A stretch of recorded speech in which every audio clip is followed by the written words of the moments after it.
There we go. I think I'm live, and maybe the fan noise is not too much. Let's see what's going on in the chat.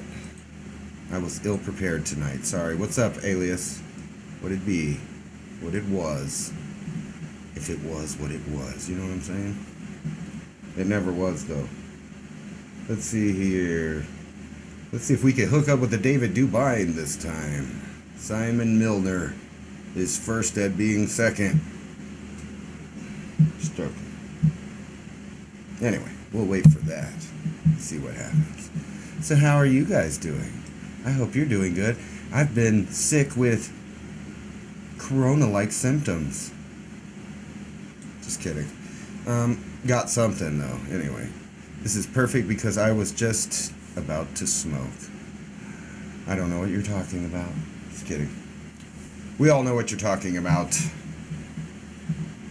So I don't know what David Dubine wants to talk about. I'm going to talk about UFOs because I'm on this kick of UFOs and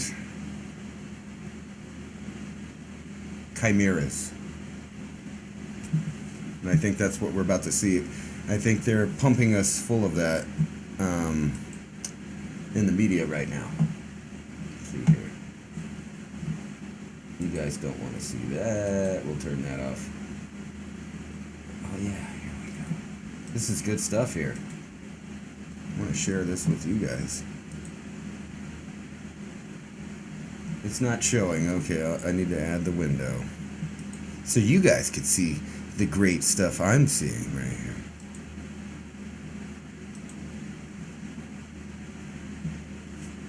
Here we go. Change may allow scientists to grow embryos longer. Isn't that nice? So now they can, grow them just a little bit longer, let them get a little bit bigger, a little more that you would have to argue human, and, they just want to do stuff to them. It's no big deal. You can make face creams and, flavor for the next generation. We could have flavor crystals, skin cream, and all of that if we just keep growing human embryos longer under limited conditions. See, they put that there so you don't feel like it's that bad. Well, it's limited. It's a limited condition. It's the 14-day rule, an international ethics standard.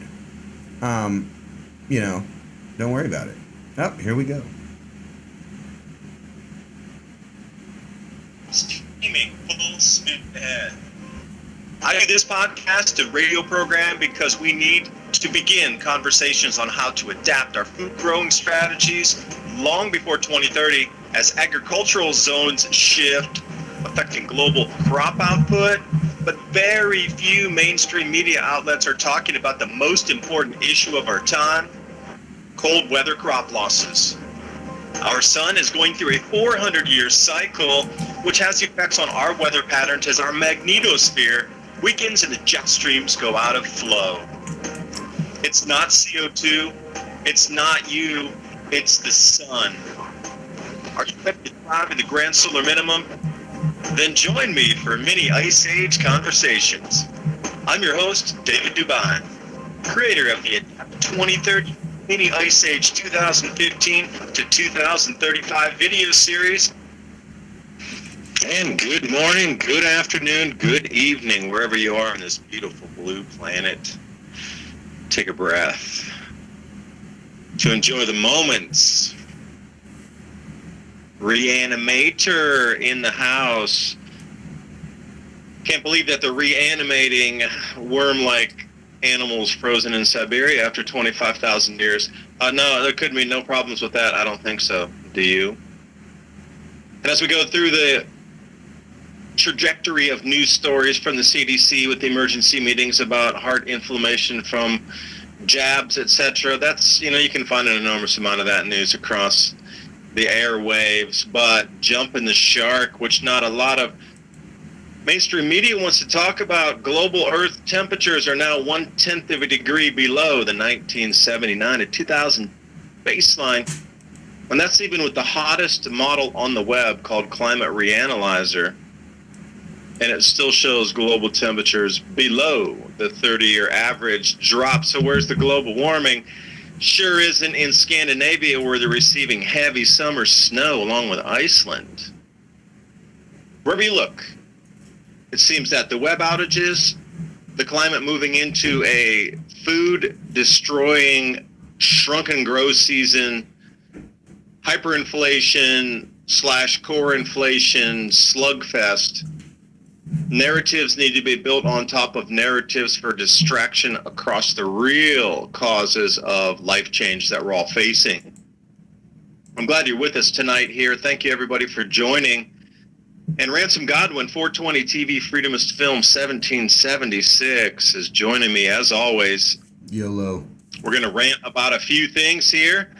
But Ransom, it's been an amazing week. The rains have been nonstop. It's been colder than average in Tennessee. And if anything, June is like July. I don't know. How much summertime growth will we have before winter sets in again? I don't know, but I'm in the hundreds and no rain, and my plants don't want to grow for some reason, even though they're getting plenty of water. It's like they just don't like the sun this year.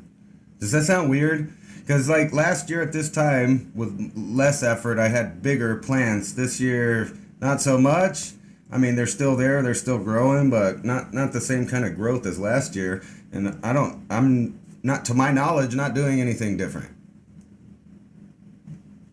Yeah, you know, you're about the 36th person who said something about reductions in growth yield. You know, I follow a bunch of different gardening channels, and it's kind of hit or miss where this UV damage is happening to different plants. You think, you know, we're on a global surface that's a round, pretty much even circumference ball, ellipsoid, for a better term, spinning through our spiral arm of the galaxy. That space radiation and whatever particulates, particles from the sun, energized particles, would hit our Earth's surface uniformly. You'd think we'd have the same result across everywhere. But it's not. It's really hit or miss. Like Tennessee's really incredible growth this year, although, like I said, it's been nonstop rain for, you know, over a week and a half. Immense cloud cover. So maybe that's it. The cloud cover is deflecting some of these energetic particles or absorbing them. But with the UV damage and the UV reduction in output, how much of that over the overall food crop is that affecting? Because, you know, as a couple stories I've been doing over the last week, Brazil is in a 100-year mega drought along with Argentina. So any extra production that was coming out of those two countries to fill up what would be lost from what you're referencing here, UV losses or some kind of plants not responding the way they should during the grow season. And Australia with that mice infestation down there that ate up pretty much their entire crop unless they had it in an airtight grain storage facility, which is almost nil. I mean, where's the extra grain going to come from? Nature's starting to throw some curveballs. I really think 2021 is going to be the year that we cross that line of not coming back until after 2024. So I'm a little bit slow here. I just put up your article about this reanimation here,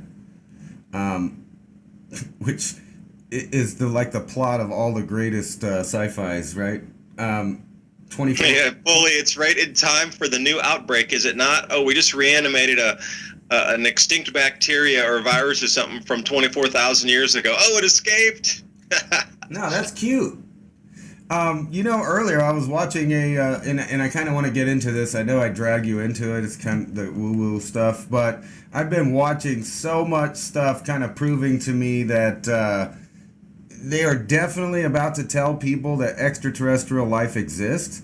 And actually, they already have been, in a way. And they've been also, like, you know, kind of putting it right in your face that they have these technologies, that they acquired them, that they've been using them. And so what? So, you know, they're coming out with this big report this month, and the sneak peek on it already says that, you know, the government is at this time not going to admit that UFOs are extraterrestrials, that they can't say that, but they will admit that they are there and that they have been there for 70 years. They've been tracking them.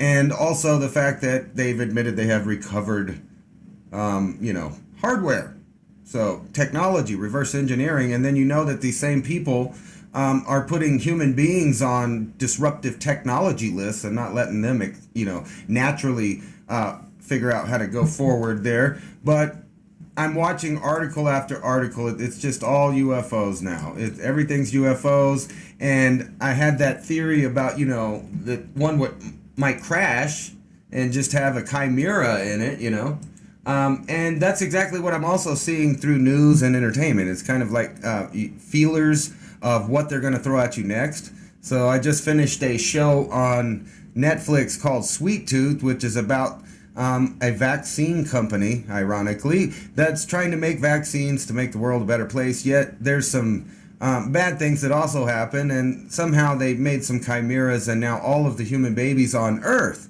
are now chimeras of mixes of some kind of animal or another. And we know that China and other countries they're all doing this. The United States is already doing this. It's not science fiction.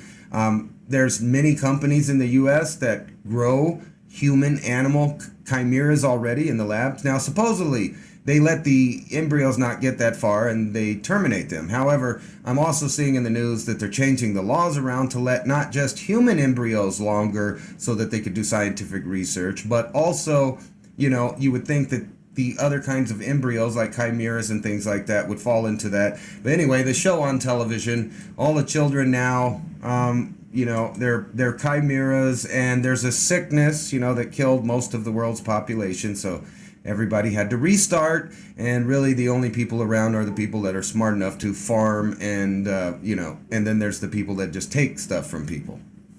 It's kind of bizarre. It looks like that's where we're going, but then you throw the ET concept on it, and it's like the biggest scapegoat of ever. And you can see when you know that mainstream media is controlled, I would think most of the audience would agree, is all taking part in the alien idea of life somewhere else and UFOs and all of these things, and steadily scientific, different projects like they're having. I saw one that they were talking about, we probably accidentally already spoiled Mars with fungus and tardigrades and other extremophile bacteria. So we're about to enter literally a brave new world, and it's going to catch up to people faster than they can deal with it. Well, let me add a little bit of woo-woo sauce on top of the woo-woo there. If we go back into the Vril Society and what the Germans were into, extracting information from a different star system to build anti-gravity craft during World War II, which was found by the Allies, the Bell. It was in an electromagnetic, structure that was able to float. Now, you mentioned a 70-year time frame, but if we go back just shortly after World War II, they would have been able to, whoever had brought the technology forward, whether it was Foo Fighters and it was some kind of cloaking device, which brings us into the free energy, because they find that these plasma discharge frontal boundaries on these craft that allow it to exceed anything in what we would consider normal, flight engineering, because it's able to put a plasma edge on the craft itself to bend through, not air, but it's creating a bubble between the touching of the actual air, which we get into the slowness, and that's why jet aircraft can only go certain Mach 17 maximum, or missiles can only go Mach 17 max, because it starts to become a physical substance at that point that has the drag, but you put plasma edge on that and you can cut right through it. So go back to the Vril Society and the esoterics, and the Nazis were all into that. They were running around the planet. Indiana Jones, the movie, the very first one, was very much based on that 1929 to say 1939 era of the Germans running around the planet and looking for anything, any object esoteric, to be able to give them the edge, because a lot of these talismans or whatever they might be do have a lot of energy inside them to unlock. And that was the thing. They were really literally running around looking for the Ark of the Covenant. But at the same time, the Vril Society was connecting with, I think it was Halderon, different star system, and channeling blueprints, if you will, for anti-gravity craft. Now, that's one whole chapter. And then after World War II, Allies find all this, and then we bring it up. And if you follow the trajectory of what was found with the Bell, quote unquote, and you bring it into the 1950s, then you start to get a lot of people like Otis T. Carr, that's C-A-R-R, was one of the earliest researchers that was into the electrogravitics, anti-gravity field of study for propulsion and also weightless transportation. And then Dr. Brown took it over in the 1960s and started to head up the programs. And this is where they started to put things on tethers, like ropes on an object and get things to spin around and try to control this at a much deeper level. And then they started using Tesla coils and oscillators inside there where they had different layerings of Tesla oscillators layered on top of each other. So when you put the charge in there, it would make the craft bank right or left. So with that whole release of information, we're coming into the Great Reset, quote unquote, and a new energy source has to be given for this reset. It can't continue with natural gas and fossil fuels and even mining and smelting and putting up bits of junk for all these solar panels and wind farms that become, green e-waste. If they're and that's such a oxymoron, green e-waste. But they're going to have to be an entirely new power system to come in with this new reset. So we got the cryptocurrency coming in, and that takes care of the financial aspect of it. But to power a new economy, you're going to have to literally have an entirely new power source. And this, you're talking about the release of information, the data dump. Well, in these data dumps, along with these UFO craft, they are discharging electricity.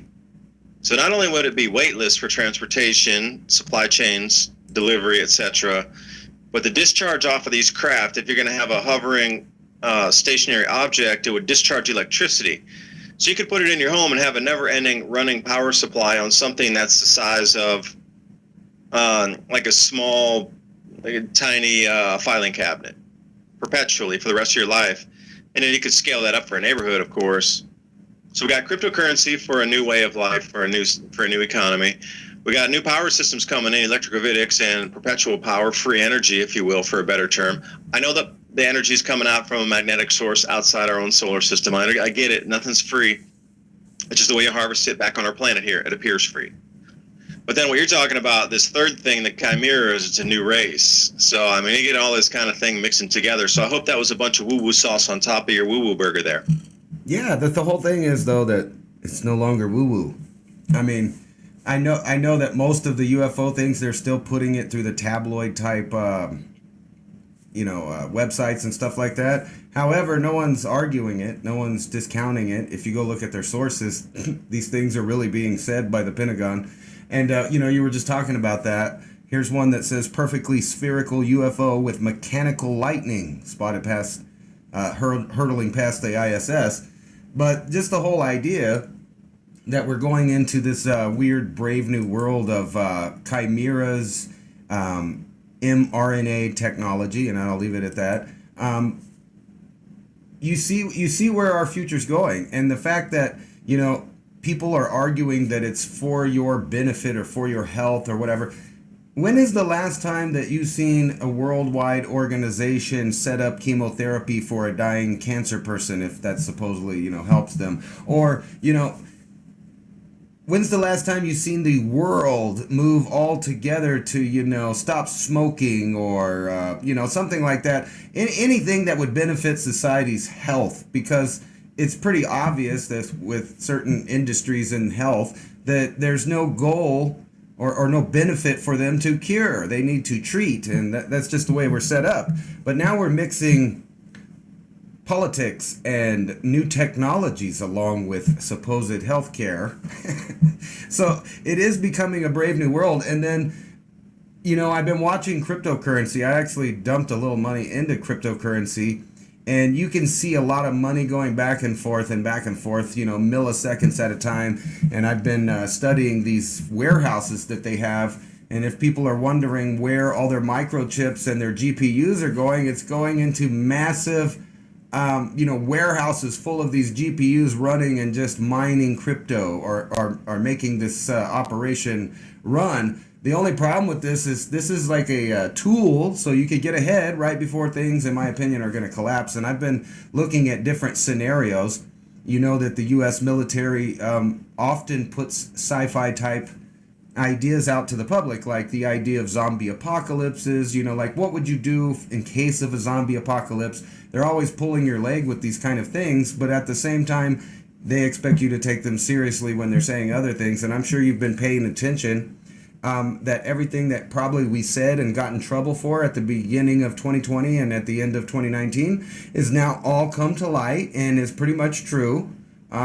Even the fake news media outlets are having to concede that certain factoids are, you can't get around them about who's who paid for what they were doing there, what kind of function they were gaining, if you know what I mean. Yeah, if I could talk about shortages for a second here. Absolutely. There seems to be a massive shortage on conspiracies because they've all come true. Yeah. So if you can think of any new ones, because as you alluded to, everything that was considered conspiracy has been proven true. There's really no conspiracies left because it's all out in the open. It all seems to be just part of a waking guise of narrative that's finally coming to, the light of day. Yeah, absolutely. And it's so weird to be the people that once again we're telling people about certain facts that later on the collective of people start agreeing with, because it's hard to get around some facts. Too many things have too much record keeping, actually, oddly, in the U.S. But now that we change over to the internet and everything being digital, it's so easy to replace reality. I was looking at this article here, and I thought it was funny that we sit around and debate, kind of, I guess you could call it our fears of AI and different things like that. And I'm reading articles about how the AI is actually the one that should be afraid of human beings. And it just kind of shows you the opinions of most of the media, where they see the common person as an enemy, and all of the scenarios that seem to come out of either news media or, just regular entertainment media have to do with annihilation of most of the population. Now, they've already got, I think you would agree, a precognition thing where they've brainwashed the public into expecting an Armageddon of some kind. So when it's offered up to them, no one really fights it too much, because they've always been expecting this to happen. And then you throw in the mix of the UFOs just to confuse it. And I'm looking at all of these stories. It's just, they're all wild right now. But oddly, the news has been stagnant for about a week, and I think that has to do with people getting around to real news, which is who's, paying attention to what we do about all of these things if we're going to have to deal with a apocalypse type scenario. Really, people like you and some others are really the only people on the internet actually talking about what you could do to have Armageddon not so bad for you, and just accept some of the known science, like whenever the magnetic field collapses like it is kind of right now, there's been mass extinctions. I mean, this is just proven over and over and over again. And, we are in that bubble right now. And it just happens to be at this time where all of these governmental, conspiratorial plans, plots, agendas come to fruition. I think not a coincidence that makes, not at all. And then, adding on to some of the news headlines, expect solar storms that can topple power grids and satellites during the new solar cycle. So not only is it on top of terrestrial events, but when you start to get into these solar cycle thing, there's been a huge uptick in terms of, what you're talking about, celestial, extraterrestrial, and I don't mean ETs, I mean, the sun and different galactic arm effects, waves, the Hunab-Ku, if you want to go back to the Mayans, from the pulse of electromagnetic energy from the center of our galaxy. But what is it that the news media is now really super focused on? Effects from the sun. Yeah. In addition to everything else. So it does seem that we are in a cycle that is well known by the elite, that is going to be massive changes on the human population and the species itself morphing through cosmic rays or whatever might happen. The way of life, the way of transaction, the way of having something of value pegged against something else of value. I mean, it's very clear that the elites are completely aware that this system that has been in place for either 400 or 2,000 years is quickly coming to an end and is going to be replaced completely from the ground up with something new. And all these news stories allude to that.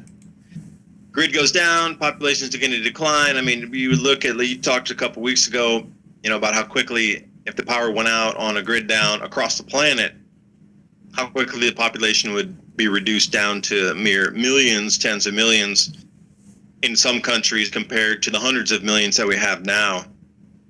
And it's really just interesting also, people trying to come out with good news. Norway health chief coming out saying, hey, we almost have 0 cases and such a cool thing that we knocked it down from pandemic highs, and everybody scolded him. How dare you even say it's over? It's not over yet. How dare you give people hope? It's like, what kind of mixed messages are we getting here? We're trying to knock, everywhere you look at it seems to be more control needs to be gleaned out of this whole COVID thing, in addition to the fear of the skies, the fear of the sun, fear of the AI, the fear of the inflation. It's just like this. If you're going to scare somebody and turn on their resonant frequency for something else to feed off of in an interdimensional level, then imagine what kind of resonance this planet's putting off and what kind of beings are being drawn to here to feed off of this energy. If you want to take it to an 8 billion type of scenario, hive mind type of thing, well, whatever's going on, we are absolutely in some massive changes to the point where everything is going to be a new moving forward. We're just going to have to live through the transition. And, you and I, Ransom, are going to do just fine. And everybody listening to this broadcast, hopefully, you will have prepared enough food, storable water, seeds, learn how to grow food, got some community together. It's just the people who have never lifted a finger to do any of that will not survive through this. Those that can work together and have some skills, it'll be OJT, and you'll get better every day, every week, every month. This is the direction we go. And it's been like this for, nobody ever talks about the last ice age, the last interglacial, or 2 interglacials ago, going back, 230,000 years. Because, see, we've lived through this several glaciations, warm periods, reset of glaciation. What happened back then? So we've been through it many, many a times, and we are still here. True. Most of us. You think about, we supposedly have Neanderthals and all these other things. They didn't make it, or at least most of their populations didn't make it, which tells you that Cro-Magnon or Homo sapien, whatever you want to call it, had a trick up their sleeve, and I think that was architecture and farming. They were the only ones that knew, we should probably save seeds. They were probably the best at farming by that time. And I saw a article, which, if you're familiar with that, they kind of give credit of Cro-Magnon was usually about 40,000 years ago, but there's skeletal remains that go back 200,000 years of a fully modern human being with a jaw that looks like it evolved from farming and chewing grain and eating vegetables and having a good life there. And, I recently was watching, I don't know how familiar you are with Lloyd Pye, and I noticed, at that time, his information was like up to date and correct, and some things have changed since then. So I'm sure he would have updated with it, but he was making some good points as far as, we're a totally different animal than any of the previous animals before we showed up. Our bones are weak, our muscles are weak. And, it got me thinking about this. What are some of the effects of space travel that we think that might happen in space? Well, one of them is your bone density going almost to nothing. Your muscle density will also decrease because you don't have the gravity to fight off of, and some of these other things. And it's weird that those traits are already found in human beings. What do you think about that?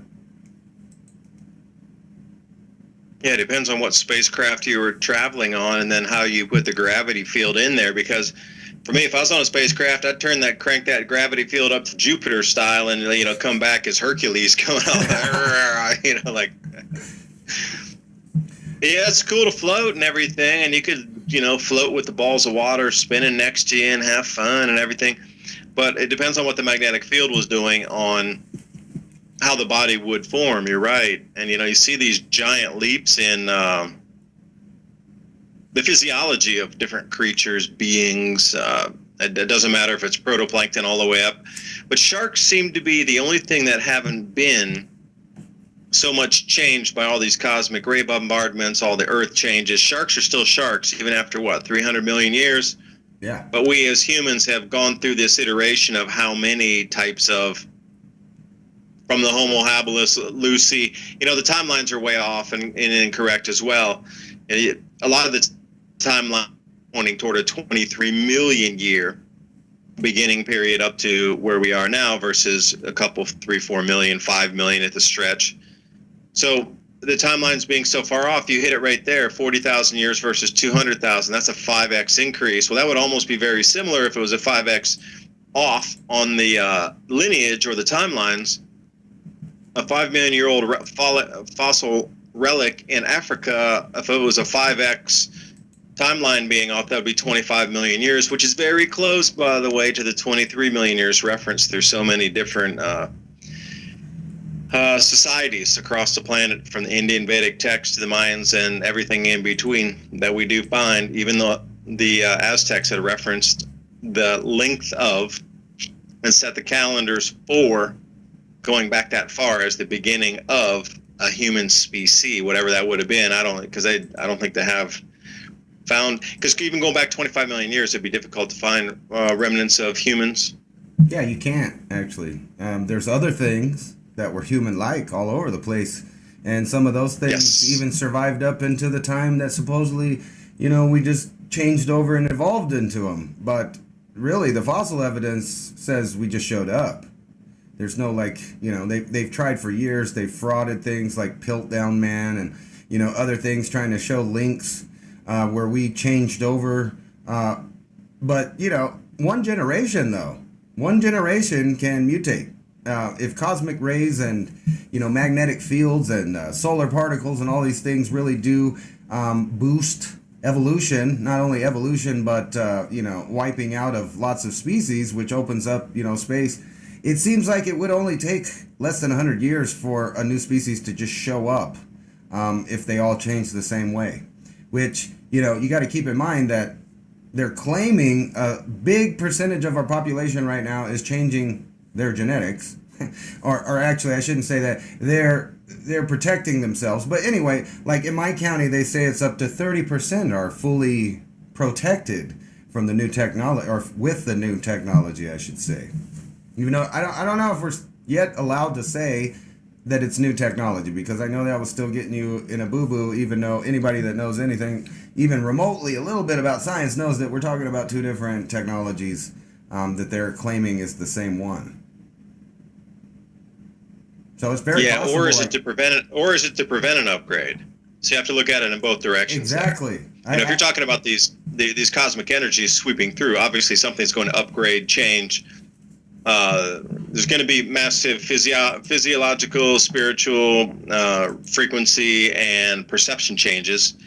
So if you're in one state of protection, then that would just sweep over you and you would not even be affected in any way, shape, or form. The 30% of a population not being affected in a massive cosmic ray bombardment event. So would that leave the worker class here for the next go around? And that's what they're really looking for, is a perpetual worker class that is continuously stuck and never gets the upgrade from the cosmic energies that are coming through. That there will always be that species of human around as a worker class for these elite, or for these, some better technology enhanced societies that visit around on certain patterns, 3,600 years, etc., if you believe that type of thing. Sometimes you just gotta listen in between the cracks, and I can't really play it because the way we're set up, so your side of the audience wouldn't hear it, but There's a article that I'm going to show everybody here. At least you can see it. That's talking about meteorites and how they appear to all come from a single unknown source, study says. So in this article, they talk about how they scavenge the earth for different meteorites and material from outer space, and they've determined that, they know that the asteroid belt is made out of all kinds of different types of source of rocks. However, for some reason, all of the stuff that falls to the earth seems to all come from the same similar source. Now, that's fascinating on its own. However, if you watch the video, and I'll put the link in the chat room, you listen to this guy to the very end, and he starts talking about tons and tons of dust that fall to the earth every year. And then if you listen real close at the very end, and he says, and life inside of that. So he admits that there's life coming from space in micrometeorite dust. And I don't know why that's on there, but here, I'm going to put the link in there. So basically, this guy is admitting that life is falling on the earth, which is a theory that a lot of people have had over the years, that new viruses, new bacteriums, fungi, all kinds of things fall to the earth, and we would never notice because some of the, or at least all of it, they think maybe like the idea of panspermia, that all the genes out there in the relatively close universe would have all came from the same source, not unlike the rock. Now, the rock thing by itself is fascinating. Supposedly, it kind of makes you think of Starship Troopers, like somebody keeps slinging dust at us and rocks, all from the same spot in the shattered bracelet or the asteroid belt. But right at the end of that, the guy says, well, there's tons of stuff falling down to the earth, lots of dust and rocks and life with it, and then the video ends. Well, our atmosphere is pretty dense and thick, so for that kind of dust to permeate our atmosphere, imagine when it's doing up on Mars that has almost no atmosphere, where that stuff can come in nearly unimpeded. Yeah, exactly. And then think about also whenever we have these collapsed magnetic sphere, the actual atmosphere can be pushed and compressed down onto the Earth there. So it's not so far to space, which obviously leads you to the idea that more material, not just solar material and cosmic particles, but just dust and other things, because we do call space fluid, and I think they call it fluid for a reason, because it's not empty space. It's not a complete vacuum. It's full of dust, particles, gases, and quite possibly microbes everywhere. Yeah, you're right, because when you look back at these grand solar minimums, which another one we have entered past tense, and we're now in the intensification phase of it, go back in the history book and find when the plagues have arrived in mass to take down the populations, where it's so noticeable that 25% of a population on the planet disappears. It's always in these grand solar minimums. So you need to wonder the causation of, is something seeded off of meteor, comet, what it is? But during those times, always the lithographs, the tapestries, etc., show the most incredible cometary tails and comet bombardment and meteor showers that are so far, like 10,000 meteors per hour kind of events. We're super happy to see 100 an hour. And usually you won't even see all 100 because so many are so small. But the lithographs of even what occurred in the early 1800s in the Dalton minimum, they were looking at something like 10,000 meteors per hour for nights on end. To the point where people were just shaking, losing their minds because there were so many coming down at all times. And the aurora that would accompany these things. So you got stories of cometary tails brushing the planet as well. So it has to be something with an atmosphere that can't protect us nearly as well. Thinner, compressed, a combination of both. Jet streams, magnetism, because we're coming to a time very shortly here where the solar wind is decreasing, and it's not going to even offer us any compression protection at all.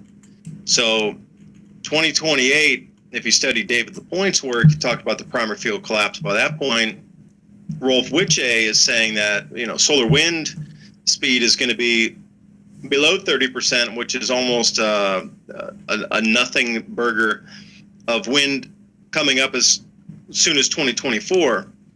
And, you got to think about that. If there's no solar wind, our magnetosphere would puff out like a super giant cotton candy ball.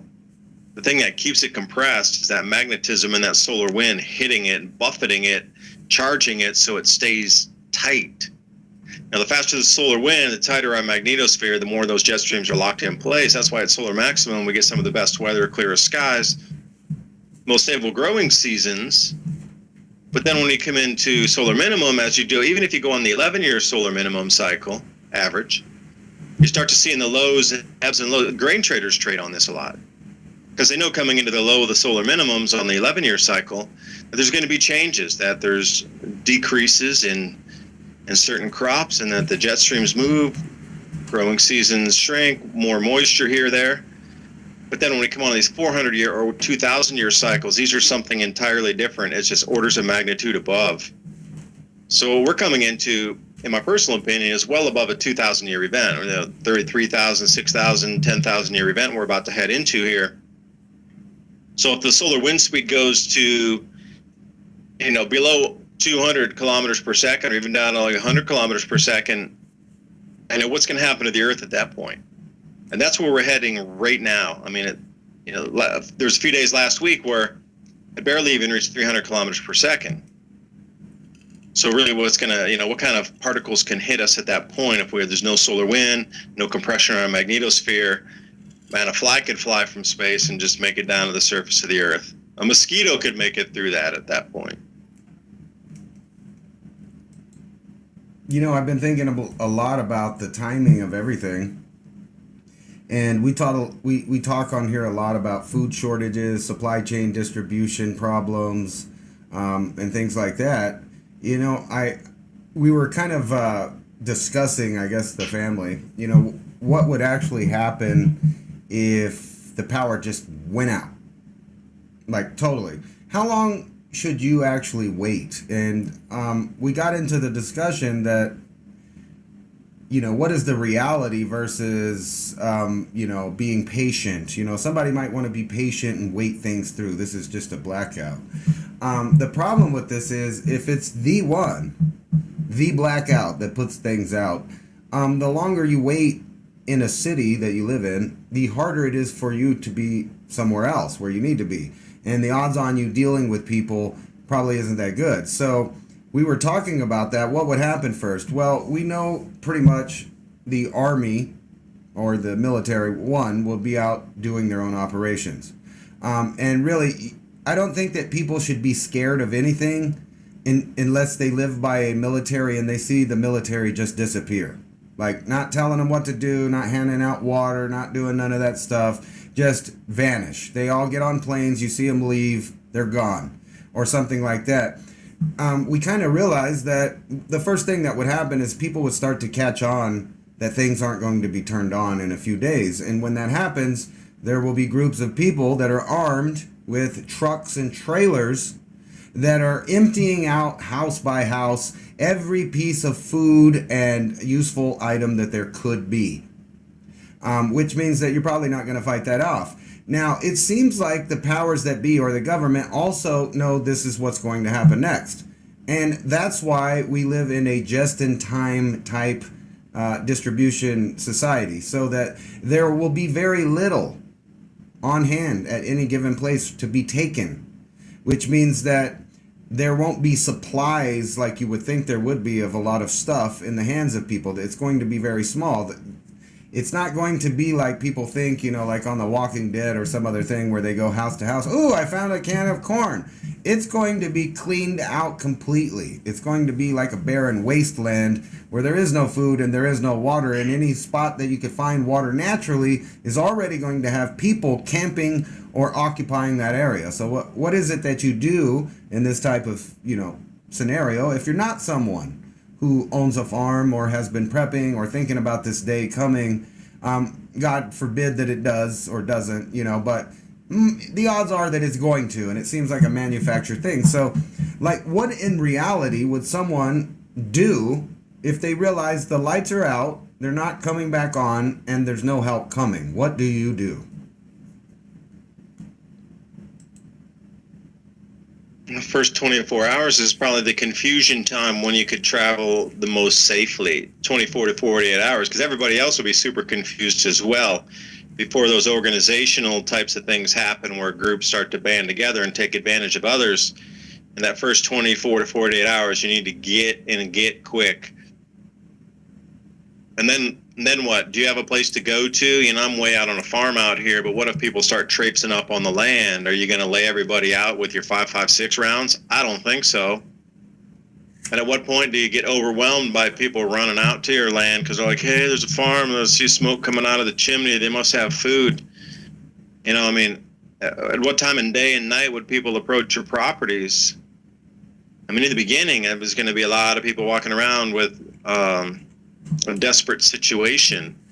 And again, you know, if somebody says, hey, I got a skill I can trade. If you give me some food, I can help you do that. Well, how do you even know if they're just not making something up, watched a bunch of television programs, and can talk a good game, but when you give them a wrench, they don't know how to do anything. Right.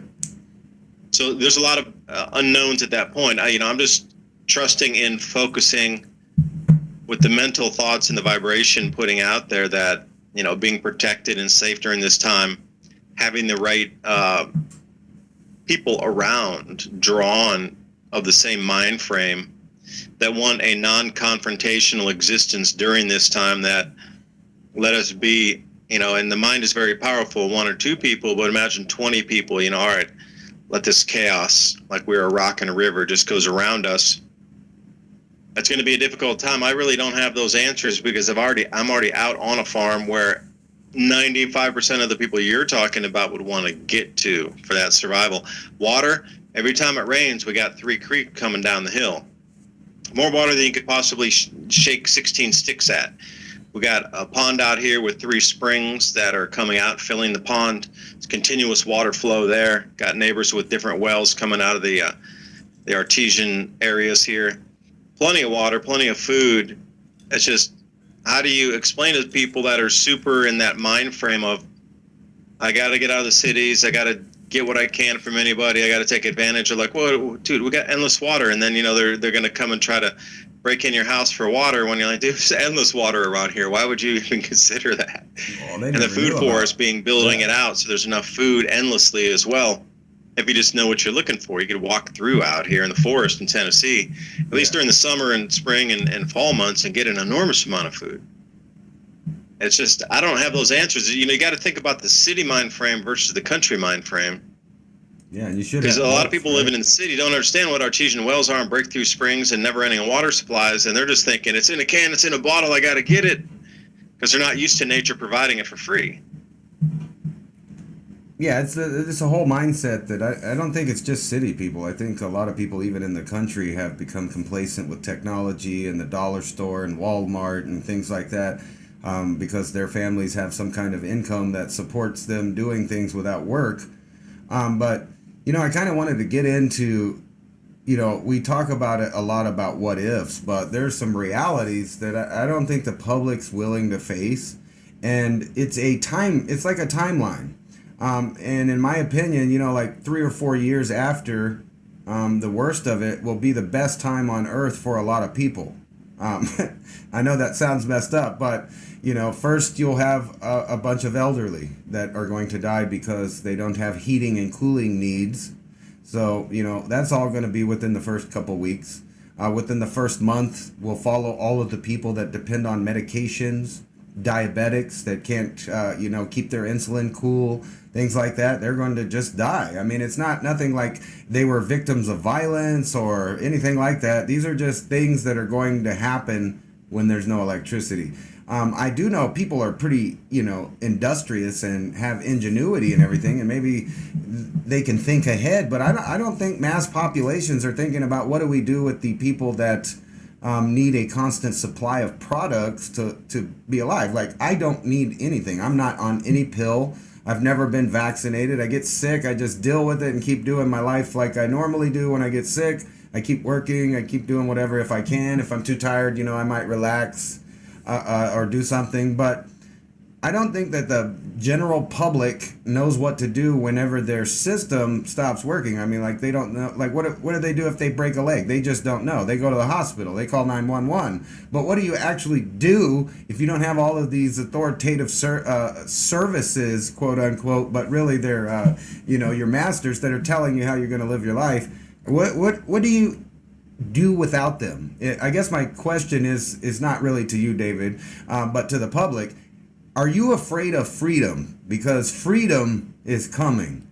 It's going to be ugly at first, but afterwards, a lot of people that are planning ahead and have a symbiosis with the earth are going to come through with flying colors to the other side, in my opinion.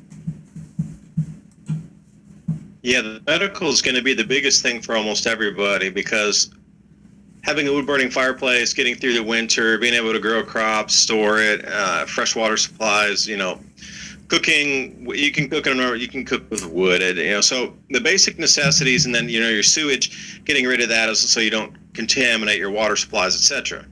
Well, that's the basics to stay alive. But then during the day, you're going to have to go through and do things to continue those systems. So getting hurt and medical is going to be, I think, the number one thing that's going to take down a lot of people, because when you said break the leg, you're going to have to bite that belt when somebody snaps that thing back in and try to reset the bone. Mm-hmm. Like we, used to make fun of the cowboy movies and whatnot, when they would bite the belt or somebody would, cauterize something or whatever. But going back to the basic rudimentary, that might be what it comes to. And for me, just a personal thing, I bought online on Amazon a practice suture kit. It comes with all these different kind of wounds in it, and it's a flat piece of rubber that mimics skin, and there's different kinds of cuts in it. Wow. So maybe you were cut by a serrated saw blade, or maybe you were just cut super deep with a knife, or maybe something had ripped open, like part of your skin got ripped off, and you have to put it back on. Well, this allows you to do, and they even have things that you can put inside, like these black I wouldn't say sand, it's almost like black sand, so you can put it in there to see if you can even clean it good enough before you can start to suture it. But then the suturing in itself is a whole different thing. You might think, I can just, string it up, and no, it's not that easy. It takes a little forceps, and, you got to get the gloves on, but just to practice the rudimentary skill of even putting stitches in somebody. That's a huge thing. And then who would even have the Novocaine or the painkillers to stitch somebody up? If you don't have that, they're literally going to have to grin and bear it while you sew them up. And, moving through, it's going to be great to have a lot of grain alcohols. Anything, if you can get Everclear or some of the incredible high alcohols, you can make all kind of tinctures with that. You can store medicines after ultrasonic separation. Mike Adams doing a lot of stuff with the using an ultrasonic cleaner to get the constituents out, using an aqueous bath, or just putting water in there and separating, get the constituents that you want out of whatever product it might be, from star anise to fennel seeds, whatever you're going to use. And then to store it using some alcohol. But, you got to think of like a pioneering lifestyle. The medical part of it is going to take down an enormous 90% of the population. If you can get the medical wired out, almost everything else will fall in place. It's going to be the medical end of things that is really going to be the pivot point for groups of people or the survival. You crush your leg on a farm machine at that point where there's no medical, you crush it. I mean, how do you amputate somebody's leg and stop the bleeding so they don't bleed out? There's all these kind of crazy things to think about in the medical end of it. Yeah, I don't think most people are prepared for that. I've done things, to myself over the years. I've practiced doing things exactly like that, stitching myself up. And it's not an easy thing, because you're not necessarily going to be hurt in a place that's easy for you yourself to do it. So just like you said, some things that you get hurt, you can't even take care of without another person. So for those lone wolf type people that think they're just going to, they're just going to run against the world alone, that's nice until you do break an ankle or something like that. And I'm sure that there are ways to make casts and things like that, but these are all things that people should be thinking about long before it happens. I mean, the last minute, and that's the thing. What do you think that there are some real indications that you would know that a blackout is the blackout? How would you know that this is the one? Because I think a lot of people are going to fall into this thing where they're complacent, and even though they're prepared and they have all this stuff they thought about, they're not going to use it when it happens. Because they're just going to sit there and they're thinking, well, they're going to turn the power back on. And then before they know it, they're going to be stuck, so to speak, behind enemy lines. And they can't go to their bug out location or things like that. So it might be a good idea for people to maybe take classes on not just self-defense, but even combat training, I think, would not be too far-fetched for someone to do. Now, you do have to worry about some things. I don't know if you remember seeing that article that I sent you, but it basically broke down how the FBI pays attention to certain articles and who reads them. And they want to know who every single reader was that read that. And I've told people on my channel that before, that there is no privacy. You have electronic devices all through your home. Every keystroke, every word, every email, every text, it's all metadated and taken down and recorded. So just imagine that the government is actually wanting to know what you read about. So much that they want a copy of every single reader and their IP address. I guess we can get into that in a minute.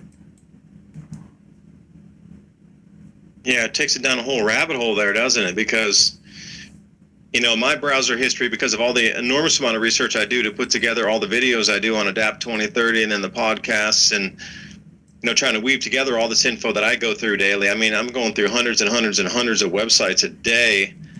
Even if it's a single click to look for video image search or just like an image somewhere. I mean, every time you click an image, it comes up as a new URL that you clicked on the image. So you go through 15 images looking for something. I mean, what kind of data are they getting on? Obviously, they know what sites you're going to, especially if I'm going to like Mike Adams' natural news site. They know that's a certain kind of person. I mean, yeah, health is one thing. Going to the Health Ranger site or going to WebMD, those are two different genres of people. So if you're heading over to Health Ranger, natural news site, or over to WebMD, WebMD is more like, the mom and pop, average conservative, just believes everything government says. You're going over to Mike Adams' site, that's like this person's talking about freedom, rights for this, that, and the other, and then trying to get on the medical side of all these alternative ideas of what different constituents inside natural herbs that you can buy cheaply will allow you to cure some of your problems, not continue. Anyway, speaking of continuing, I'm here, David Devine, your host, along with Ransom Godwin of 420 TV Frequency Films. We're going to take a 2-second break. We'll be right back after this to continue. And I know Ransom wanted to get a few other ideas. I'll talk to them.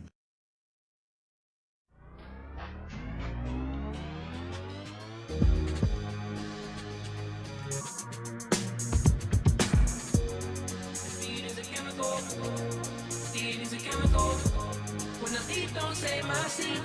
I'll be back when it's all complete. Moment is medical. Moment is medical. Sitting on straight glory.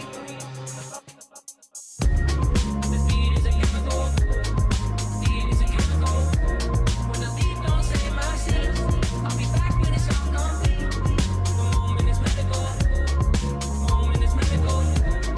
Sitting on straight glory. The speed is a chemical. Speed is a chemical. When I leave, don't say my seat. I'll be back when it's all complete. The moment is medical.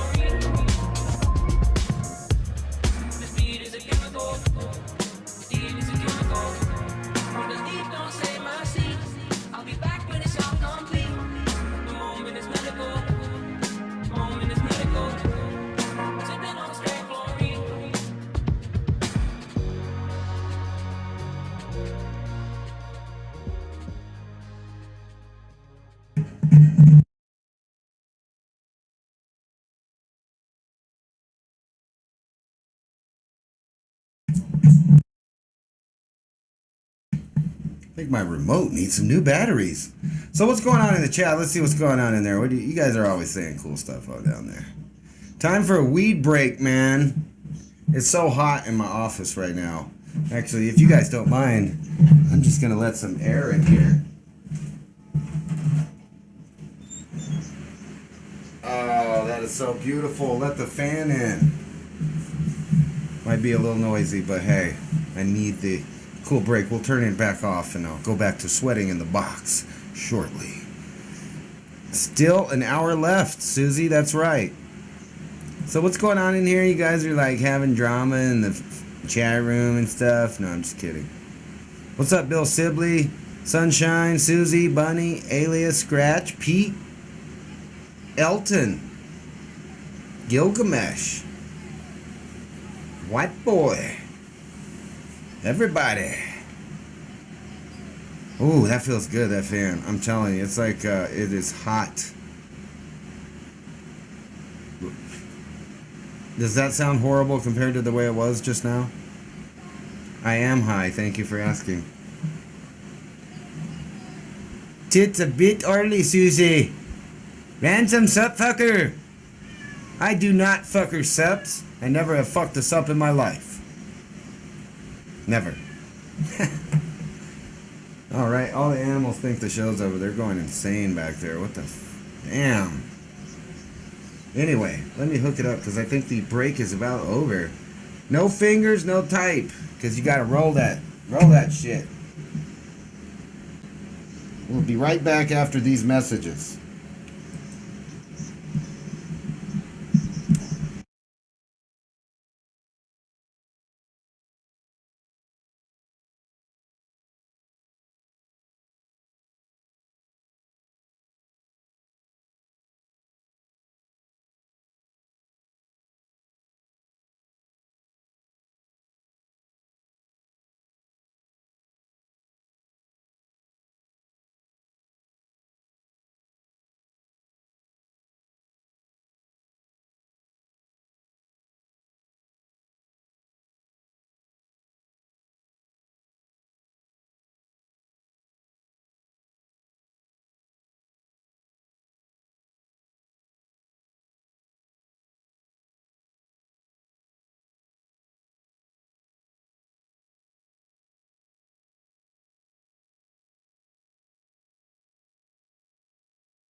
Wow.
what it is. Oh, wow. We're at really a crossroads right now of you either step back into the matrix and continue with your juicy steak and go back into your cocoon and be farmed for your energy, or you move forward and go, wait a second, something's completely wrong here.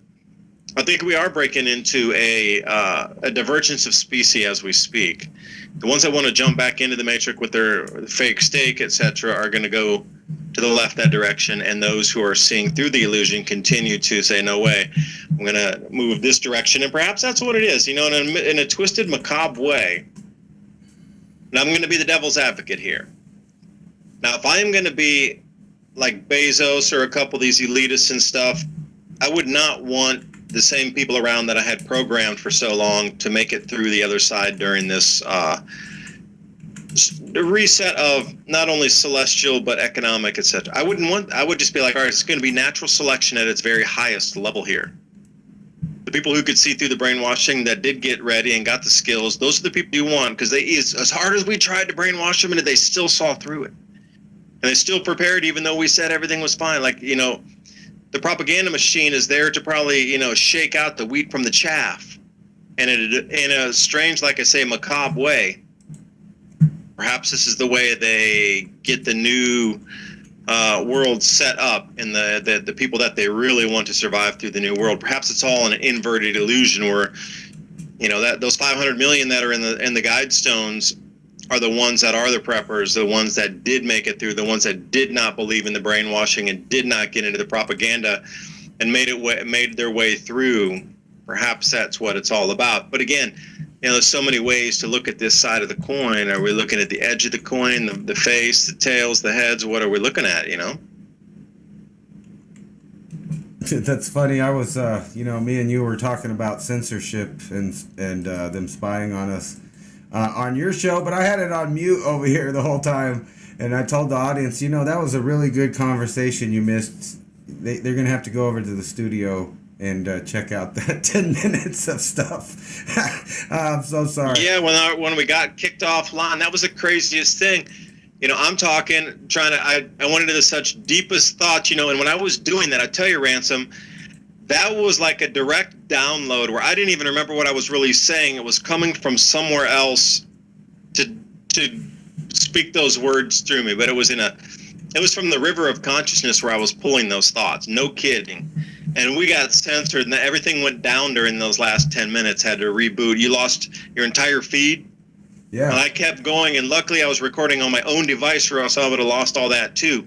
Because we went down across the entire thing. We had to reconnect back into the server again. That was the craziest thing. And for anybody listening, please go listen to those last 10 minutes, because whatever was said, it knocked us both off the servers and took both of our broadcasts down at the same time, which was incredibly interesting. So something of truth was in that was so deeply terrifying for whatever algorithms out there. They're like, nobody can hear that. Nobody can hear that. Yeah. That was crazy, but that time it was me. I self-censored our thing, but I was basically talking about the article I was showing you guys, and I'll upload the audio afterwards if you guys want to catch that 10 minutes. But anyway, yeah, that kind of threw me off there, because we were talking about how everything's kind of integrated today, and maybe it was a good thing I didn't bum them out, because you came back on and you said you were enjoying your lobster there, and I kind of ruined it. I don't mean to be negative. I was just making a joke, I think people should realize I had scallops. facts. It's okay. That's all. Or are they facts, or at least predictable scenarios based on what's going on right now? And it may come off as a negative, but I'm trying to share that so people will think about it, so that they can make a positive out of it, and not, hopefully that's the goal with all of the negative things we talk about, that you could think about them yourself and maybe have a little foresight to turn it into a positive and not fall victim to some of the scenarios that we talk about. Yeah, because I tell you a personal positive here. People were like, "Why do you want to move out to the land? You go buy your own food." Well, you can just go buy it from the Amish. You can just buy it from a store. Why would you want to waste the time and grow your food? Until they saw the garden, and they're like, "Whoa, you can grow all that?" And I'm like, yeah, you can grow all that. We never need to buy vegetables for the entire rest of the summer. Fresh leafy greens.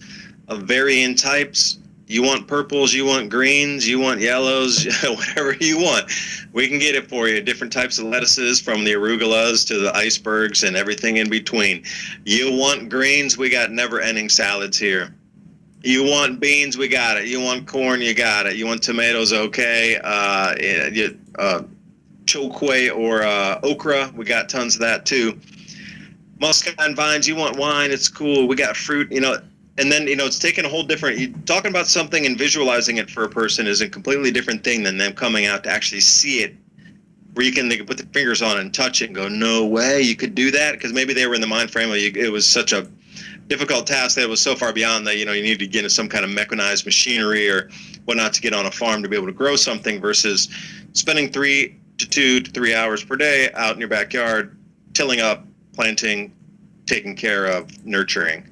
And the key, talking to your plants, giving thanks for your plants for being there, and the growth spurt that it gets for.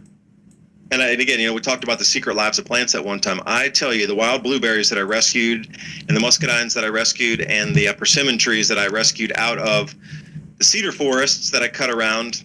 Because I need some cedar posts, so I'm like, all right, we got a ton of cedars down on the front of the property. So as I was digging down through there in the cedars to try to cut them at the post, I started finding, muscadine vines, persimmons, and then, what I would do is when I had a wild muscadine, I would just put a T-post in, 2 T-posts, then I'd just run some 14 gauge wire across there, real supple, easy to work wire, and sure enough, those things are blooming, coming back so amazingly well, and it's the most amazing thing to watch.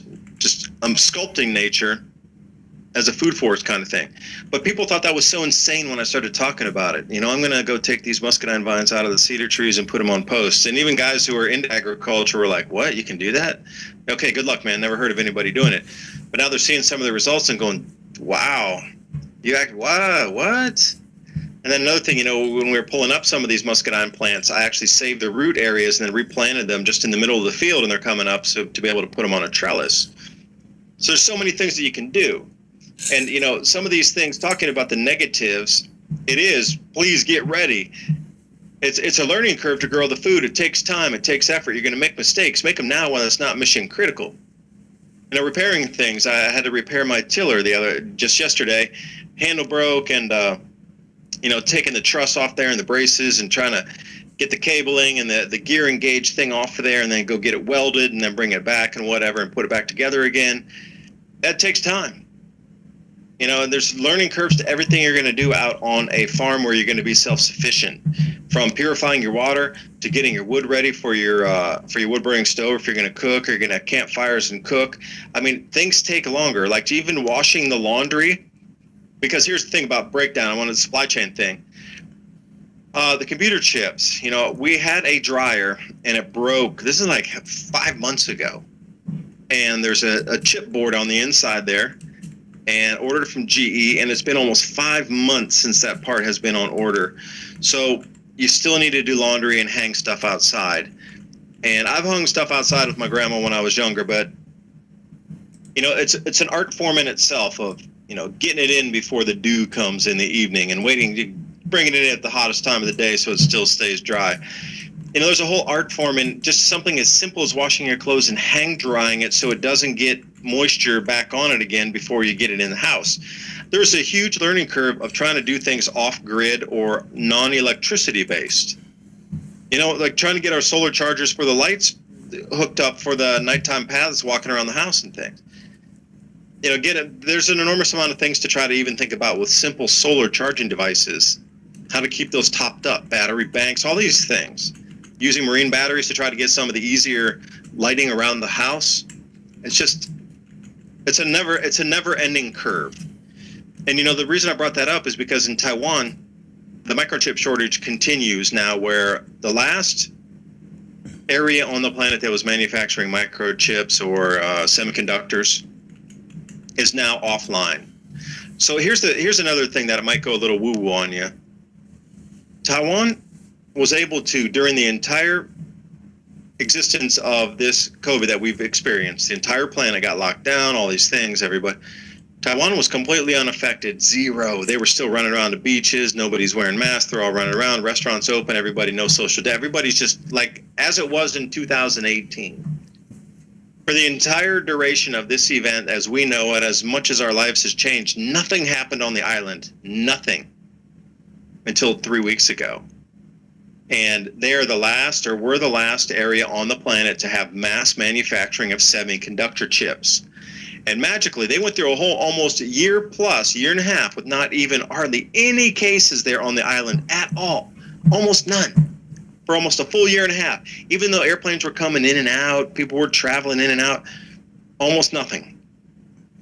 And suddenly they went from zero to just complete lockdown within a few weeks, and boom, all of the semiconductor manufacturing facilities are completely shuttered. None of them are operational right now. So that was the last area that could have provided any kind of buffer for the reset. Now you look at how many tens of thousands, hundreds of thousands of vehicles that are still on assembly lines that can't be completed because they don't have the semiconductors to fill out and do the electronics. And how many lines have shut down for electric vehicles, and how many lines have shut down for simple things like refrigerators, washers, dryers, these kind of things, so they don't have the chips to put in there to get you the parts. Manufacturing across the entire planet. Now, supply chain bottlenecks are one thing, but supply chain shutdowns due to not having the parts to complete your item to even get it into the supply chain is a completely set B that not a lot of people are looking at. But what just happened in Taiwan, the last trickle, and when I say trickle, a trickle of semiconductor parts coming out of there, chips to be able to allow major manufacturers to continue manufacturing, has just been shut off. That spigot is shut. So where does that leave us now? You need to take a step back from the supply chain. Everyone's focused on the supply chain. That's the distraction. You need to be looking one step back into the manufacturing that's not going forward. So even if the supply chain clears itself out completely and is totally empty and like anything can roll at any time, day or night, and it needs to, you're going to take that step back and go, whoa, there's nothing even to put into the supply chain anymore because there's no more chips to run anything because everything became too high tech. And this is where we sit in too high tech of a world where there's not enough chips to complete any items that could be even sent onward. So pretty much where we sit locked in time in June of 2021, when the items we have on the shelves is pretty much all we get, or at least until they start these manufacturing processes back up to get us those semiconductor chips again. We're going to be locked in time. When it runs out, my friends, it runs out. You know, I was just sitting here thinking about this whole scenario, and I think what you just said is maybe more of an important thing globally than it might seem like. Now, let's put aside that, you know, Taiwan wasn't having any problems with the worldwide problem at the time, and I wonder if that might be because they have a slight disdain for communist China. But let's move on to that. The semiconductor and microchips, rare earth elements. So that might be a much bigger thing. So think about this. So right now, the car lots are empty. You can't get GPUs for crypto mining or rendering film or whatever. So the market on computers is just right now, it's bad. It's hard to get anything. If you think that's bad, let's take it a step further and talk about a global environment. Now, if we were to have a conflict in Taiwan, we may or may not, as the United States, back them up. Traditionally, we would go to war over Taiwan because we're so heavily invested in the manufacturing and political outcome of the area with Taiwan. But then on top of that, we know that the majority of our military's fly-by-wire and upgraded tanks, planes, trucks, systems, drones, all have Chinese chipsets in them. They tried to tell you that they replaced them and fixed that problem, but that's untrue. They only did a small number of planes. So whenever there's a war that may or may not break out, kind of to put the cap on this depopulation thing, it seems like we need a war, and there's warmongers that think that way. You will see the America and some of the other people all of a sudden have a problem because they can't build new military weapons because they don't have these supplies that China's hoarding, and talking about a whole nightmare of fake war and problems with having things. Wait till the government's telling you, you can't have this, you can't have that. You're gonna have to stick with this level of technology. And I kind of mentioned that before, that we're stuck at this weird 2000 level of technology when we know in reality that all kinds of technologies far surpass that era of technology. There's no reason we're driving around on a gasoline powered car, except for our economy's based on it, and that's a control mechanism right now. But it has nothing to do with our level of technology. The whole fact that we're connected to a grid and pay bills every month has nothing to do with our level of technology, but just another control grid on your life. But think about this. What is the military supposed to do if the back doors that you know are in some of these Chinese chipsets get activated or messed up and all of these things go offline? And I'm not even talking about a grid failure or a power outage. I'm just straight talking about conventional war. We would be in some serious need for new products. However, there's a country with near the world's half of the world's population that has endless supply of people, manufacturing, and rare earth elements. Enough so that they could build a massive army in a very short amount of time. And if you've been paying attention, they're doing exactly that right now. So, we either are going to be absorbed by China, by sellouts in our own government, which seems to be what's going on right now, or there's going to be a big war between us and China, because if you've been paying attention to the globalists, people like Kissinger, people like, what's his name, Brzezinski before he died, all of these people were already admitting that we, as the global elite, want to place a worldwide communist capitalist society, not unlike the Chinese Chi-Coms. And that's where we're at today. So you can put aside all of these other things and just say, what if there was no grand solar minimum? What if we weren't at a population plateau? What if we weren't, going into a new era of weird science as far as genetically and stuff like that? Just as a traditional war scenario, we're in big doo-doo. So take the thought experiment out then. Everything is communist Chinese. Everything, the entire planet is communism, down to the full surveillance state of the technocracy, to the Uber, of even the nightmarish scenarios, and we're all locked into that. Then what?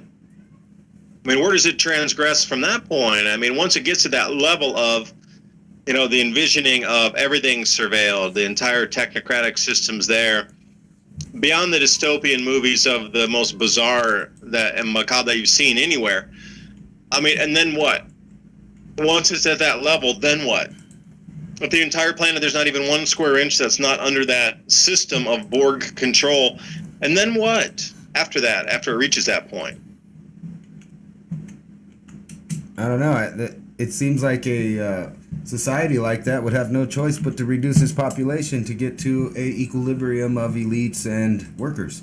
And then you add in the idea that the Chinese are some of the best at robotics right now in our era. They don't even need the people as much as you think they do. And we're proving that over and over again. Like a lot of you might have seen the headlines, and I joked about it whenever they were trying to bump the minimum wage up, that your jobs are going to be replaced by robots. And that's exactly what you see right next to supply chain problems and supply and demand. It's not even a real thing at the stores. They just ship what they're going to ship and you get to pick through it. But even if you go to these stores like Home Depot, Walmart, etc., Sam's Club, they have 20 registers, but they have 4 or 5 operating registers that are AI. And they might have one that's not, and that's probably the one with the tobacco, because they forced themselves with authoritarianism to check IDs for certain products. That's the only reason that line's open. If they didn't have to do that by law, that line wouldn't even be open, and it would be completely run by robots. So everybody wanted a minimum wage bump of money, not considering inflation, deflationary processes, rising costs of everything on top of the inflation. And then you go to Walmart now and they're going to replace even their burger flippers and order takers. So you're going to pull up and you're going to talk to an AI, and then you're going to pull up a window, and that'll probably be the only human employee at the McDonald's other than the manager, is the little girl or guy that hands you out your robotically ordered and manufactured hamburger, most likely with grown lab meat real fast. Because we joked about Kentucky Fried Chicken, but they've announced that, yes, they are going in the direction of grown lab meat. So these are not conspiracy theories, as we were pointing out. All of these things are really happening. They're replacing meat. meat is racist, it's bad for the environment, but not meat grown in a lab that takes just as much energy or probably more in technology and other things than to just grow a cow out on the farm and eat that cow. And I know we talked about it last time, but I've been coming across more stories about beef production and how they are sewing up the market where individuals or small farms cannot buy beef and they cannot sell their beef. So if they have beef, they can't get rid of it. And if they want to buy it, they can't get it because they have contracts with mega corporations not to sell their meat to regular people. Meanwhile, these corporations are destroying, not delivering, and downsizing the amount of resources they have so that they could say that there are shortages. And that's just a fact going on right now, that not only is there shortages, but they're also playing games with artificial shortages. Yeah, but the managers in McDonald's, you talked about being a girl or a guy. Why didn't you ask what their gender identities are? Don't you know, Ransom, there's more than just a girl and a guy? That's facetiousness. The facetiousness. Hold on. Just trying to interject a little humor into the conversation here. You're right, but the robot's genderless already, so I got that covered. It's non-binary. Okay, yeah, that's a non-something. It's a non-electronical thing or whatever. It's a quantum computer. Is that an identity? A non-electronical? Is that an identity? Is that a new one? Number 697. Non-electronical. Well, it's non-binary because it's tapping into the D wave and the super supremacy computer there, and we're using quantum bits, not just zeros and ones. So it's not even, it's a non-binary, non-gendered. No, it's perfect. Wait, that's being discriminatory toward the computers, because when you say non-binary, because it's ones and zeros, and if you say it's non-binary, you're excluding them. Come on. Well, no, not really, because quantums are ones and zeros at the same time. See? So everybody covered. See, now, okay, Mr. Quantum, I guess that's a different differentiation of non-binary inner quantum that could be added to the whole list of things, right? Yeah. Hey, let me throw a little something about beef here in Tennessee. All right. So I was having some more of my land cleared in the back because we want to put a bunch of beehives up and down one of the hills. And one of the guys who helps me, his name is Ben, super cool guy. He has a land clearing business along with his family's real estate business. But they also do some cattle ranching. So we were talking about cattle. And speaking of buying a cow, they were selling half carcasses. And, the minimum sell that they do, being individual cattle ranchers out here in Tennessee, was 400 pounds. He's like, we might be able to do a half, or maybe even, because you might be able to even do 200 pounds on a minimum buy. So you got to think about that. It's already been cut, packaged for you, and you get, whatever it is from the T-bones to the sirloin to the rump and all the other cuts that are in there. A lot of hamburger, of course, with the leftovers. But the minimum buy, think about that. If you're going to be buying any types of beef, you're not going to the store to get like a 2-pound, 5-pound pack. Your minimum buy, if you're going to go out onto what you're talking about, where they're trying to get rid of some of these, cattle, whether it be Angus, steers, whatever it is out there, minimum buy 400 pounds. Like, who has enough space in their freezer for 400 pounds? You're going to need to be getting around with a bunch of other people and then trying to get that together. Where do you put 400 pounds of beef, as a single person? Even if you had a chest freezer, yeah, I guess you could stock it all the way full. But what if you have just a couple regular freezers like normal people do in their homes? They got the refrigerator and then they got the freezer at the top or at the bottom, wherever. So how many families would you need to split up 400 pounds of meat with before it would be worthwhile to get in with how many families to then go buy those 400 pounds?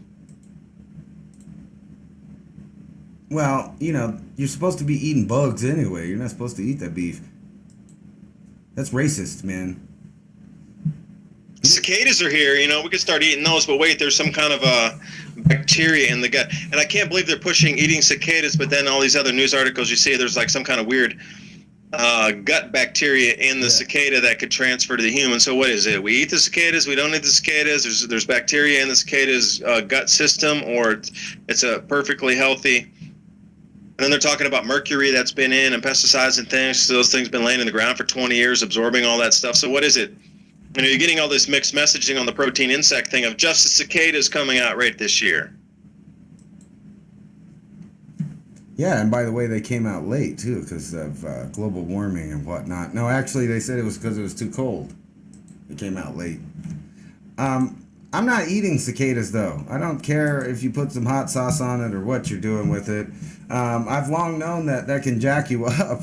Not to mention the the bacterias, but bugs carry all kinds of viruses and they carry extremophiles. So it's very possible that no matter how much you manufacture it or cook it or process it or whatever you're going to do to it, that you could still have a chance of getting some gnarly, really rare stuff as far as the human diet or immune system, because we don't eat bugs. We're not bug eaters. Now, if there's no life out there, and it's really the maximum of the solar minimum and things just so hard out there, I'm not saying you shouldn't eat a bug to survive, but that should be a last-ditch effort when you're near death already.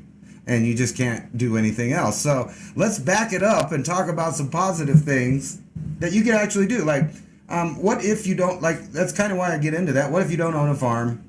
And I'm kind of asking the audience too, what are you going to do when things change so dramatically that you have to form a new life system around the new, variables or parameters that are given to you? What if you can't eat beef? How are you going to sustain protein?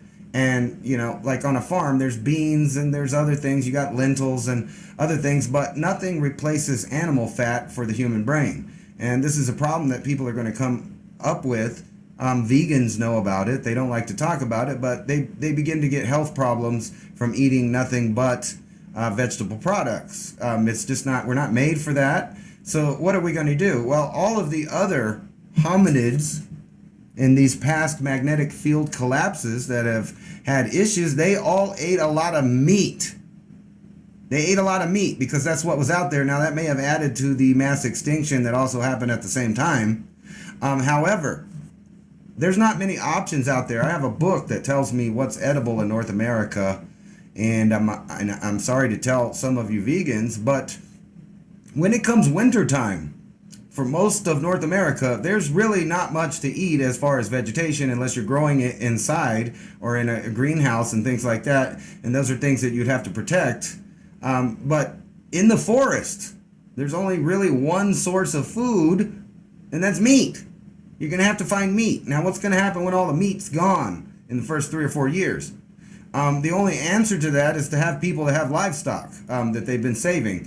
And that may be why, when you look back at the deluge, some of the kind of animals that they saw come down is at the same places that they started agriculture. And that may be because those were the only domesticated animals that they had left, whatever disaster happened last time. And they're clearly smaller and domesticated compared to big goats and other similar animals in the wild right before the deluge. Had big antlers, big hooves, big muscles, everything shrank down.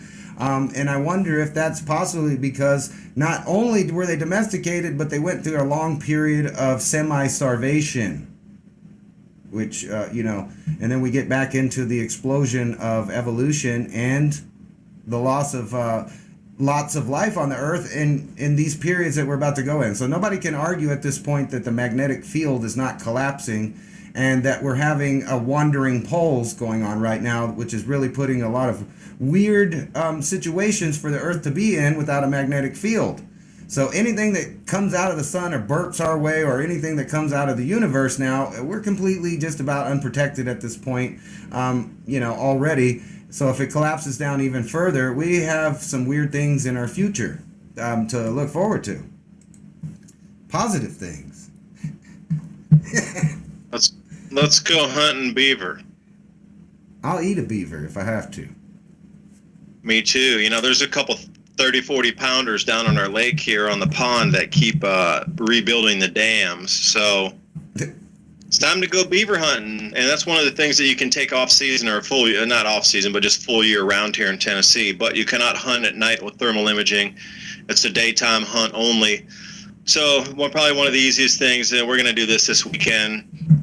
We're going to go tear apart part of the dam and there's 4 dams where they've plugged up all the outlet drains, and the lake's starting to spill over, or I should say the pond's starting to spill over in certain areas, and it's not letting the water flow as it did, so there's a little bit of algae starting to build up. So going to go tear apart part of the dam and just wait for them to come and rebuild it.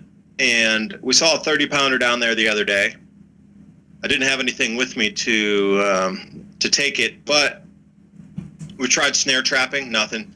The beaver's pretty smart, so it's going to be coming down to the old school, tear apart part of the dam and wait for them to come and repair it. I don't know if it's just an innate thing or it's just part of their nature. When you rip their dam apart, they're going to be back there to repair it within, a certain amount of hours. So think about what off frogs, fish, turtles. There's going to be an enormous amount of fish in ponds and lakes that aren't going to be caught, because fish, you can't fish out an entire lake unless you're using a net. And even then, there'll probably be some eggs laying around that'll turn back into, or birth new fish, or maybe a bird will fly by and then something will be attached to it and it'll somehow repopulate the lake. We see that a lot. We got geese flying. There's like a full family of 6 geese down there that are always there. They walk up through my vineyard area and they're always nibbling bugs on the ground. I love those things. But there's an enormous amount of protein sources if you really think outside the box. Birds, it's too common, and birds, whatever. But think about snakes if you can find them, although it's illegal to kill snakes in Tennessee. I mean, a rattler, you might want to take that one out with some snake shot or whatever. Rattlesnakes, I would say good, but I'm going to say not good, because rattlesnakes are a little dangerous, unpredictable, and if you got a few rattlesnakes around your property, you're going to want to either get those and remove them and take them to another place and let them go, which somebody else is going to be super angry. That's like somebody releasing a raccoon on your property. Somebody else like down the road 5 miles gets a raccoon, traps it into one of those safe traps and comes and drops a raccoon on your property. You'd be like, dude, that's fighting words right there. You just dropped a raccoon on my property. What are you doing? So can you imagine the ferocity of, hey, I got 2 rattlesnakes I'm going to let go on your property? You're like, what's in the box? What are you putting on my property? 2 rattlesnakes? Oh, thanks. So there's all kind of protein sources out there that are available if you know how to hunt and look at different times of the days, nights, and seasons. And juniper berries, too. Those purple berries. Yew tree berries, if you crack into the seed, it's poisonous, but the supple fruit on the outside. I trained with a couple guys who were survivalists in the UK, and they were on the yew tree berries. And when we were up there picking those, where were we? We were over in Glastonbury.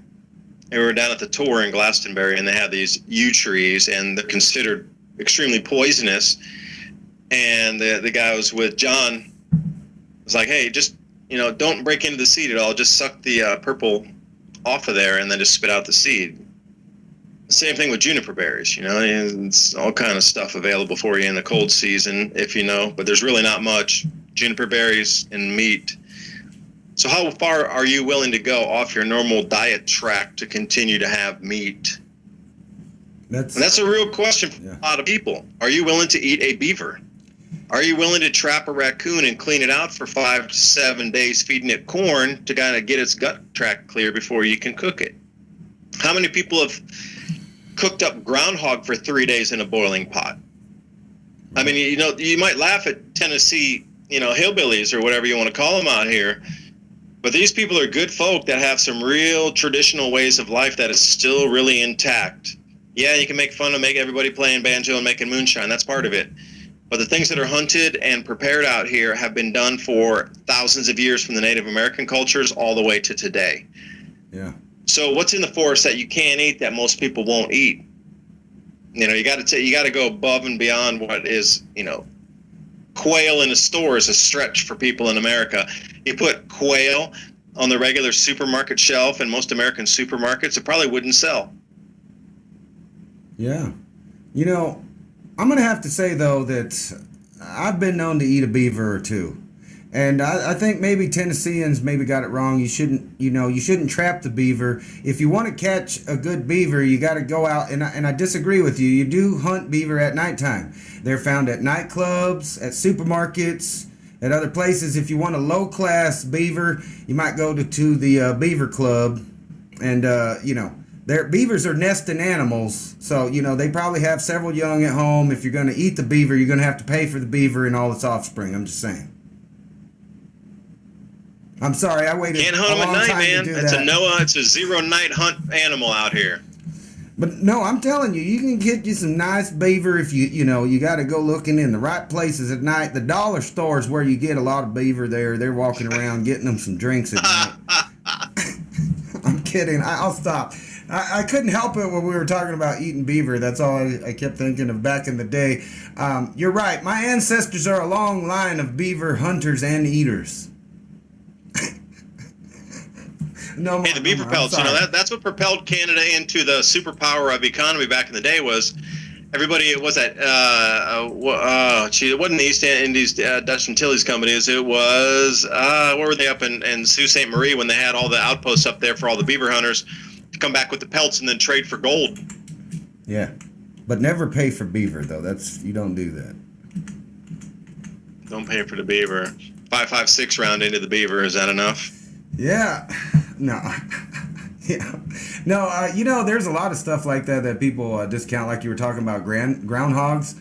One thing that I did see in the city when I was living in Maryland at Andrews Air Force Base is on every little curb there were several groundhogs coming out of the drainage from underneath, and they were using the little drainage systems to live in. And I kept thinking about that. There's a little 20-pound fur coat and a bag of meat there. Not to sound mean for people that like the little animals, and they're there for your survival. I mean, I just hate to say that. And you're right. The Native Americans have been hunting, trapping, and using the raw resources of North America, just like every other ancient man was doing across the globe. So why would we be any different once the grid's down? Essentially, we are no different. However, there are some positives I kind of wanted to get into. In our era, we don't have to start from scratch like some of these other people did. We can save books, hardback books. There's plenty of information and resources right now that people could at least get partially prepared for a different future right now. What are some of the things that kind of blow your mind about living in today that are positive things that you could do now that you just couldn't do the last time this probably happened?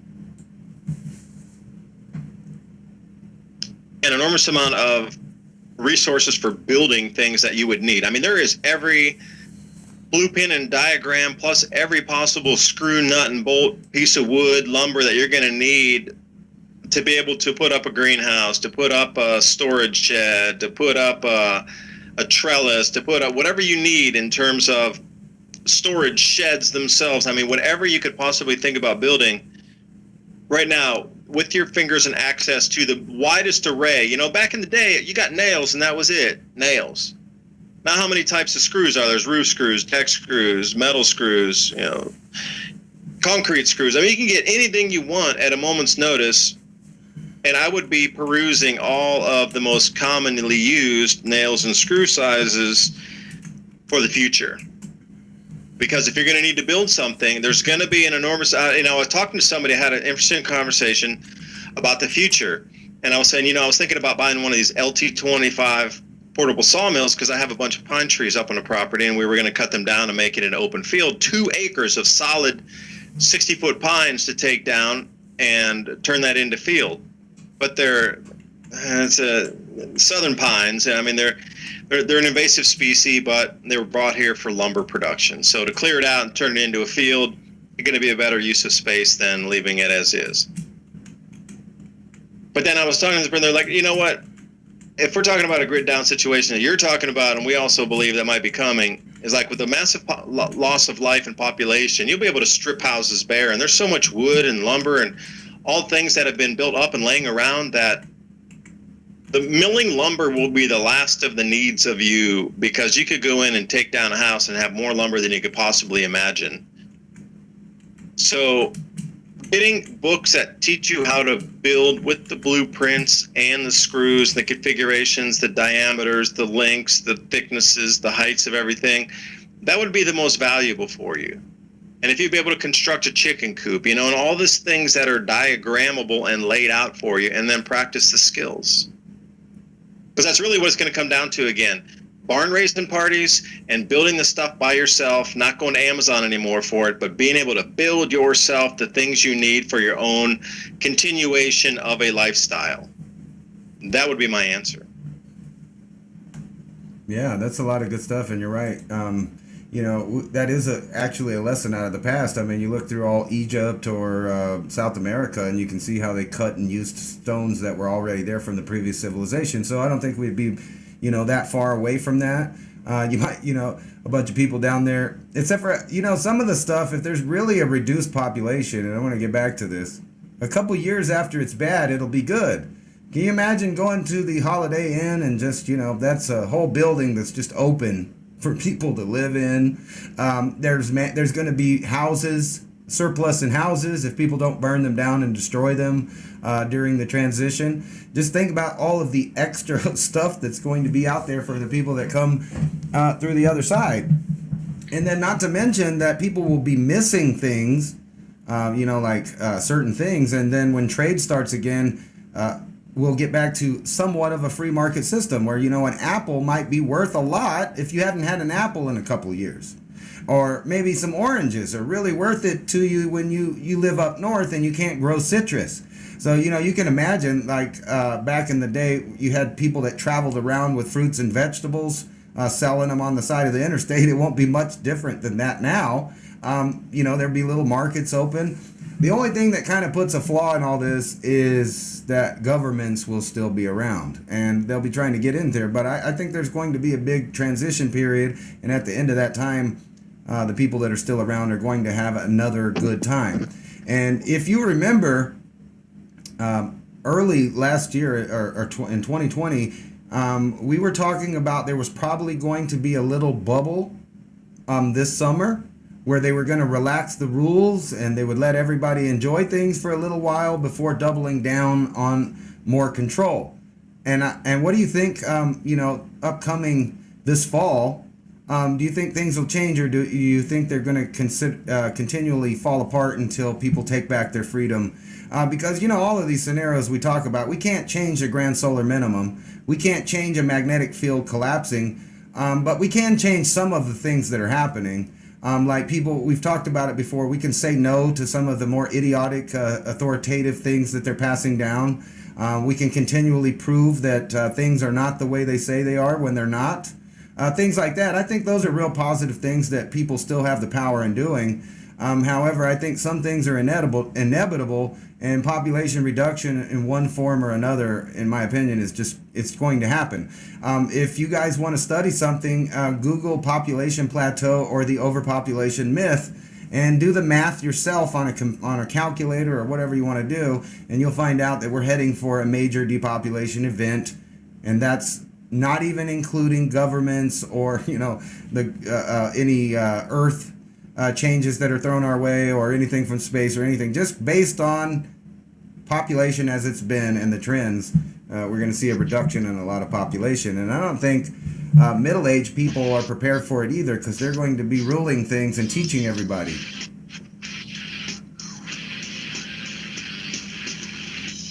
Yeah, you got to think about that the way it is today. But if we would have been on free power devices, electric gravitics, and a whole different system of power generation with on-demand power in a home without the grid and all these fees, etc., it would have been quite different. Are you ready for the lockdown 2.0? Enjoy your summers. Until we say no, we continue. James Devine signing off right along with Ransom Battle, 420 TV, shooting with the film.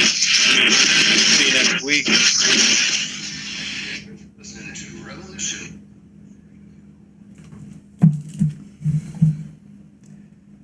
Alrighty, and to make up for the little bit of silence that we had, right as soon as I end this broadcast, I'll download the full audio and I'll upload that. So if you want to hear what we were talking about for the 10 minutes or 15 minutes that you missed, you'll be able to do that. And thanks for David Dubine for inviting 420 TV onto his show at Studio something or other. B, I think, see, I already messed it up. freedomslips.com. There you go. And if not, you can check out MIAC and check out all of the previous, which I'm going to be loading the rest of them, so we'll be all caught up except for new material on the MIAC channel.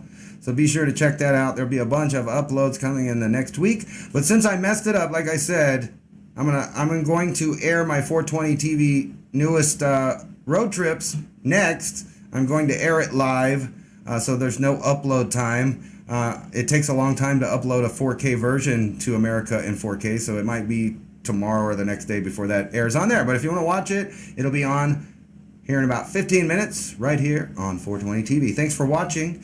YOLO mofos, it's 420. The weather is partly cloudy, and it's about to get more cloudy for me right before I get to watch it with you guys, because I spend all the time editing. I never watched it, so there may be a little boo-boos on this one. But if not, it'll be uploaded. So peace out. Have a beautiful day. Oops, wrong button. It's this one.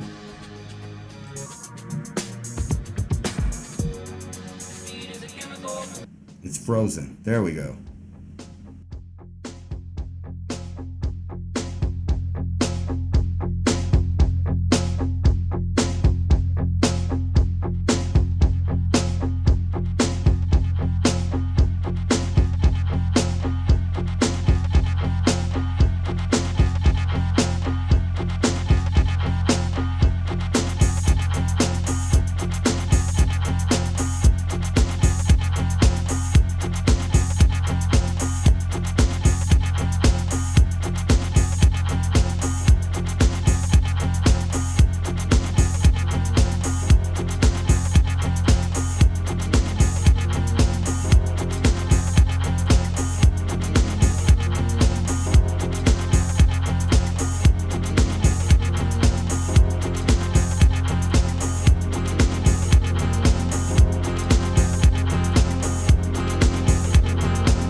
Hurt myself today to see if I still feel. I focus on the thing, the only thing that's real. The needle tears a hole, the old familiar sting. Try to kill it all away, but I remember everything. What have I become?